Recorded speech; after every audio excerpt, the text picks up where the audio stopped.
ক্রেতা দেখলেই হঠাৎ মাটিতে লুটিয়ে পড়ে, শরীর একদম নিস্তেজ। দেখে মনে হবে ভেড়াটি মারা গেছে। কিন্তু আশ্চর্যের বিষয় হলো, ক্রেতা চলে যাওয়ার কয়েক সেকেন্ড পরই সে আবার উঠে দাঁড়ায় এবং স্বাভাবিকভাবে হাঁটা চলা শুরু করে। শুনতে অবিশ্বাস্য লাগলেও এমন ঘটনাই ঘটেছে চীনে। 2026 সালে চীনের নিংশিয়া অঞ্চলের এক কৃষক বাজারে কয়েকটি মেষ শাবক বিক্রি করতে নিয়ে যান। কিন্তু মাত্র 10 দিনের একটি মেষ শাবক এমন অদ্ভুত আচরণ শুরু করে যা সবাইকে হতবাক করে দেয়। যখনই কোনো ক্রেতা তার দিকে এগিয়ে আসত, সে সঙ্গে সঙ্গে মাটিতে পড়ে যেত এবং মৃত প্রাণীর মতো স্থির হয়ে থাকত। ফলে ক্রেতারা ভাবত ভেড়াটি হয়তো অসুস্থ অথবা মারা যাচ্ছে, আর সেই কারণেই কেউ সেটি কিনতে আগ্রহ দেখাত না।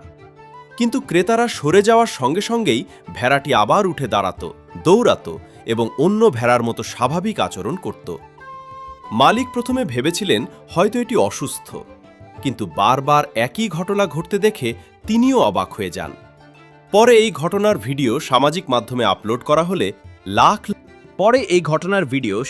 মাধ্যমে আপলোড করা হলে লাখ লাখ মানুষ তা দেখতে শুরু করে। অনেকে মজা করে বলেছে এই ভেড়া নাকি বুঝে ফেলেছে তাকে বিক্রি করা হচ্ছে, তাই সে মরার অভিনয় করে ক্রেতাদের ভয় দেখায়। আবার কেউ বলেছে এটি পৃথিবীর সবচেয়ে চালাক ভেড়া। ভিডিওটি এতটাই জনপ্রিয় হয় যে মানুষ ভেড়াটির নাম দেয় ড্রামা কুইন ল্যাম্ব। কেউ কেউ মজা করে মন্তব্য করে একে অস্কার দেওয়া উচিত।